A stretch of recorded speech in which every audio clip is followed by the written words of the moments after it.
Olá, sejam muito bem-vindos. Hoje a gente vai mergulhar de cabeça na história de uma das bandas mais incríveis da Itália, o Goblin. Só que olha só, não vamos falar daquelas trilhas de terror famosíssimas deles, não. Em vez disso, a gente vai explorar o álbum mais esquisito, mais narrativo que eles já fizeram, a jornada fantástica de um besouro chamado Mark.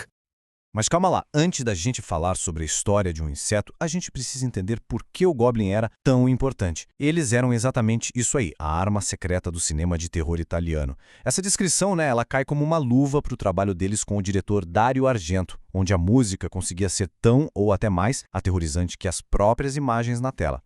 Então fica a pergunta, como é que uma banda conhecida por seu som do terror foi parar fazendo um álbum conceitual sobre um besouro?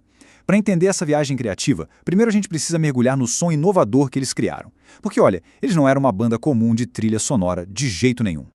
Ok, deem uma olhada esse caldeirão musical aqui. O que o Goblin fez foi uma coisa, assim, revolucionária para a época. Eles misturaram todos esses estilos, rock progressivo, eletrônico, jazz, funk, psicodelia, até heavy metal. E com tudo isso, eles criaram trilhas sonoras de terror que ninguém nunca tinha sequer imaginado. Eles não estavam só musicando o medo, sabe? Eles definiram o som do medo para uma geração inteira. E por mais que eles fossem tipo o braço musical do Argento, seria um erro enorme pensar neles só como a banda das trilhas sonoras. Eles tinham suas próprias ambições, sabe? Eles buscavam os experimentos bem únicos, projetos que não tinham nada a ver com filme nenhum, mas que vinham do universo criativo deles mesmos. E é aqui que a gente chega num desses experimentos, talvez o mais ousado de todos. Um álbum conceitual de rock progressivo que não servia a filme nenhum, mas que contava sua própria história fantástica. Uma ópera rock sobre um inseto. Então vamos lá, o ponto central é este. O álbum se chama Il fantastico viaggio del bagarozzo Mark. Ele conta as aventuras do Mark. E bagarozzo, para quem não sabe, é simplesmente besouro em italiano. Ele é um besourinho que vive numa terra fictícia, a terra de Goblin. Esse álbum também foi a primeira vez que o guitarrista Massimo Moranti assumiu os vocais, dando voz para essa jornada bem bizarra. Bom, a partir de agora, a gente vai seguir os passos do Mark. Vamos acompanhar essa jornada dele, faixa por faixa, e descobrir o que ele encontra nesse mundo tão estranho e, ao mesmo tempo, maravilhoso. Preparados? A aventura do Mark pela terra de Goblins está prestes a começar. Começando com a faixa 1, Mark e o Bagarosso. A música começa e a gente já conhece o nosso herói. É aqui que a viagem de fato se inicia. A música nos joga direto no mundo do Mark. Com suas Otus Amp de veludo, ou seja, 8 patas de veludo, ele se vira na terra de Goblin. A letra descreve um lugar bem violento, sem piedade nenhuma, mas a música já deixa claro, o Mark está seguro, ele tem suas 8 patas e segue em frente. Agora, a segunda faixa, Le Cascate di Viridiana, é uma peça instrumental assim deslumbrante. Aqui não tem palavra, é só música. Ela começa bem suave, vai crescendo, crescendo até uma explosão de intensidade. É como se estivesse pintando um quadro sonoro perfeito da chegada do Mark num lugar magnífico, as cachoeiras de Viridiana. É um momento de pura beleza no meio daquele mundo tão duro. E aí a gente chega na terceira faixa, Terra de Goblin. E aqui a história começa a questionar a própria natureza desse lugar. Afinal, o que é real e o que é só um sonho nesse mundo maluco?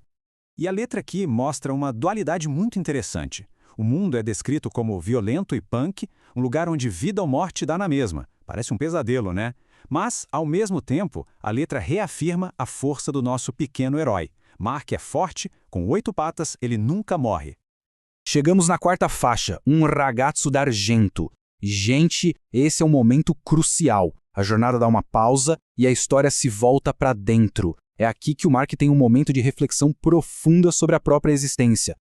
E essa letra, ela ilustra de forma brilhante o coração da história. O rapaz de prata, o ragazzo d'argento, não é um humano. É o próprio Mark, o besouro, vendo seu reflexo prateado na água e se perguntando quando ele, um simples inseto, vai ter uma alma. É um momento de filosofia existencial profunda vindo do nosso pequeno herói de 8 patas.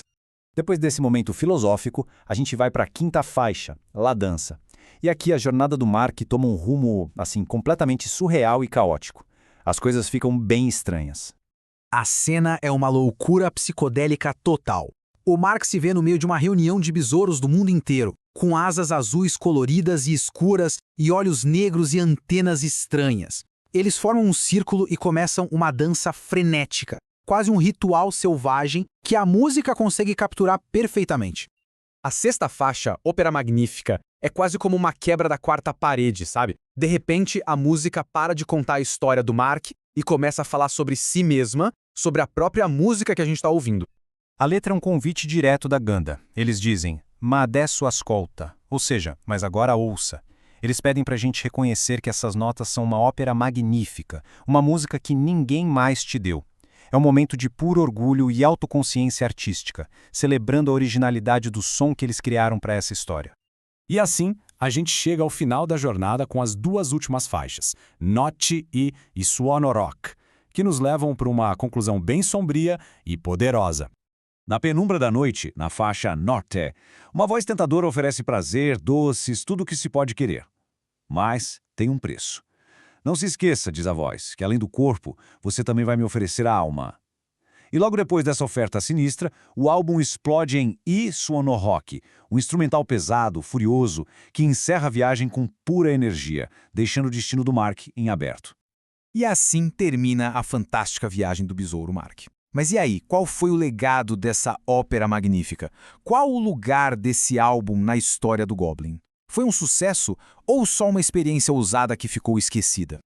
E aqui está o grande paradoxo do bagaroso Mark. O álbum foi um fracasso comercial. Virou uma raridade na discografia da banda. Quase ninguém comprou.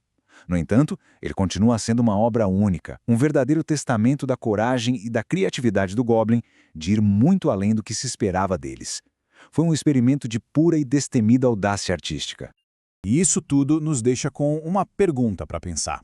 O que realmente define o valor de uma obra de arte? As vendas? A popularidade?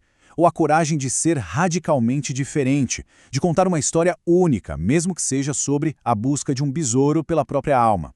A jornada do Mark pode não ter chegado ao topo das paradas, mas, com certeza, continua a fascinar e a inspirar quem se atreve a ouvi-la.